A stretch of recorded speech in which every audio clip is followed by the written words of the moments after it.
مفخرة عز وهيبة، يمه تركية عريبة السلايل، تستحق المدح وحروف العذيبة، يا الأمير الفارقة بين المثايل. يا الغلا والمدح من وين ابتدي به؟ لجمالك أو طبوعك والخصايل، فيك زين الحور وأوصافك عجيبة، مرد أصيلة من نسل الأصايل، بنت شيخ قرم حلل الصعيبة، من قبيله ترتقي في كل طايل. يا الغلا والمدح من وين ابتدي به؟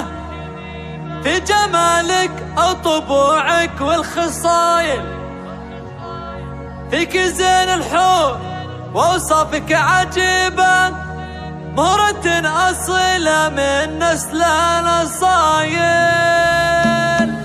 والله إنك مفخرة عز وهيبة، يمه تركية عريبة السلايل، تستحق المدح وحروف العذيبة، يا الأمير الفارقة بين المثايل. يا الغلا والمدح من وين ابتدي به؟ لجمالك أو طبوعك والخصايل، فيك زين الحور وأوصافك عجيبة، مهرة أصيلة من نسل الأصايل، بنت شيخ قرم حلل الصعيبة، من قبيله ترتقي في كل طايل. بالكرم والجود مدتك رحيبة، ما تشابه مدتك إلا المخايل. وابو تركي شيخ له قدر وهيبة، الكريم الشامش هي الانتقايل، فكر بالطيفان ونشهده بالطيبة، ما يقلب بالصحون إلا الجزايل، فاتح بيته وجاره يعتني به، فحبيب الكل كسب الجمايل، وفي بناتهم ترى وصف عجيبة، نورها اللي زينها فوق المثايل. والحلا بريم بواصف رهيبة،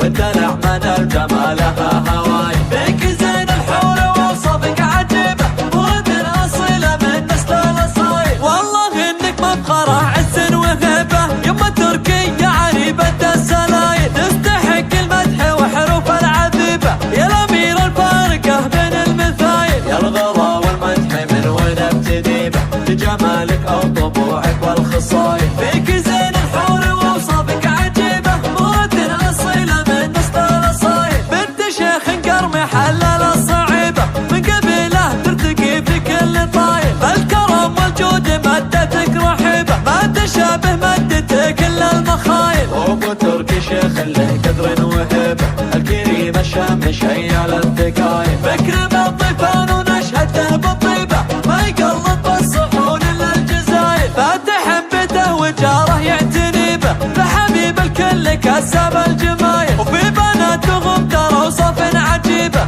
نورها اللي زينها فوق المثايل. والحلا بريم بواصف رهيبة، والدلع من الجمال لها